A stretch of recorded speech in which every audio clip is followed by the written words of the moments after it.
Every one of us has times when we need to know things will get better.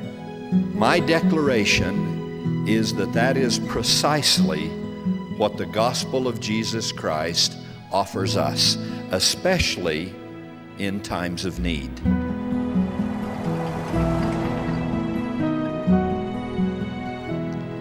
"30 years ago, last month, a little family set out to cross the United States.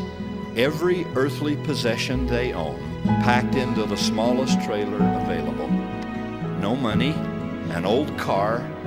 They drove exactly 34 miles up the highway, at which point their beleaguered car erupted. The young father surveyed the steam, matched it with his own,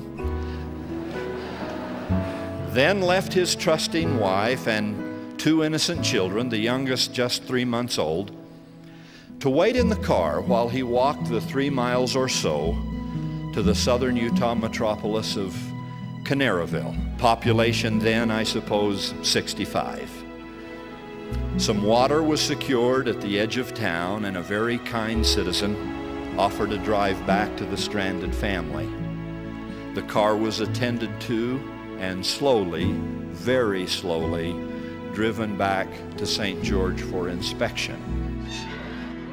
After more than 2 hours of checking and rechecking, no immediate problem could be detected, so once again the journey was begun. In exactly the same amount of elapsed time, at exactly the same location on that highway, with exactly the same pyrotechnics, from under that hood, the car exploded again. Now feeling more foolish than angry, the chagrined young father once more left his trusting loved ones and started the long walk for help once again. This time, the man providing the water said, "Either you or that fellow who looks just like you ought to get a new radiator for that car." He didn't know whether to laugh or to cry at the plight of this young family. "How far have you come?" he said. 34 miles, I answered. "How much farther do you have to go?"